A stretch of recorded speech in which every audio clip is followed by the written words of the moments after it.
बूढ़ा है, 74 साल की उम्र है, बीजेपी 26 में हटा देगी नीतीश को।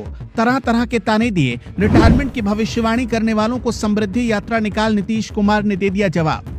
कैमरे पर खामोश लेकिन जमीन पर एक्टिव विरोधियों पर भारी पड़ा नीतीश कुमार का साइलेंट अटैक।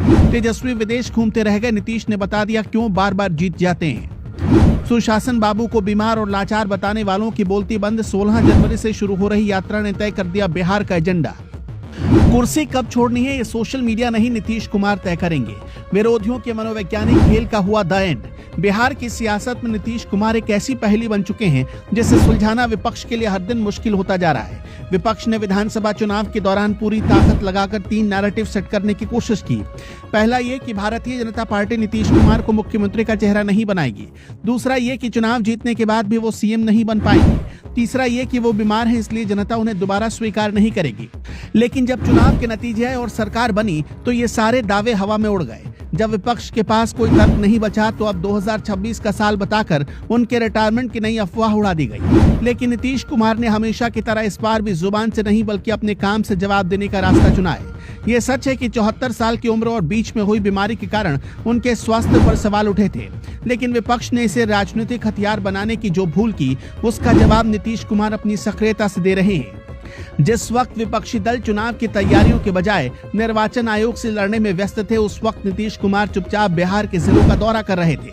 वो जमीनी स्तर पर जाकर योजनाओं की समीक्षा कर रहे थे और जनता की नब्ज टटोल कर कैबिनेट से बड़े फैसले ले रहे थे। उन्होंने मीडिया से दूरी बनाई और इंटरव्यू देना बंद कर दिया, जिससे विरोधियों ने उनकी कमजोरी समझ लिया। लेकिन हकीकत ये थी कि नीतीश कुमार जानते थे कि बिहार में बयानों से ज्यादा काम के दिखावे का असर होता है। हर साल कड़ाके की ठंड में जब नेता रजाई में दुबकना पसंद करते हैं, तब नीतीश कुमार बिहार की सड़कों पर उतरते हैं। ये उनकी पुरानी सियासी पहचान बन चुकी है। पहले समीक्षा यात्रा, फिर जल जीवन हरियाली यात्रा, उसके बाद समाधान और प्रगति यात्रा और अब जनवरी की कनकनी में समृद्धि यात्रा का आगाज हो रहा है। 16 जनवरी से पश्चिम चंपारण से शुरू होकर वैशाली तक जाने वाली यह समृद्धि यात्रा केवल सरकारी कामकाज का लेखा जोखा नहीं, बल्कि ये यात्रा उस प्रोपेगेंडा को करारा जवाब है जिसमें उन्हें थका हुआ और लाचार बताया जा रहा था। याद है ना वो दौर जब नीतीश कुमार की तरह तरह की तस्वीरें वायरल की जा रही थी। उन्हें बताया जा रहा था एक लाचार मुख्यमंत्री और ये दिखाने की कोशिश की जा रही थी कि नीतीश कुमार को अब रिटायर हो जाना चाहिए। लेकिन इस ठंड के मौसम में भी नीतीश कुमार ने समृद्धि यात्रा निकालकर अपने विरोधियों को मुंह तोड़ जवाब दिया है। नीतीश कुमार का ये अंदाज बताता है कि वो विरोधियों के मनोवैज्ञानिक खेल में फंसने वाले नेता नहीं है।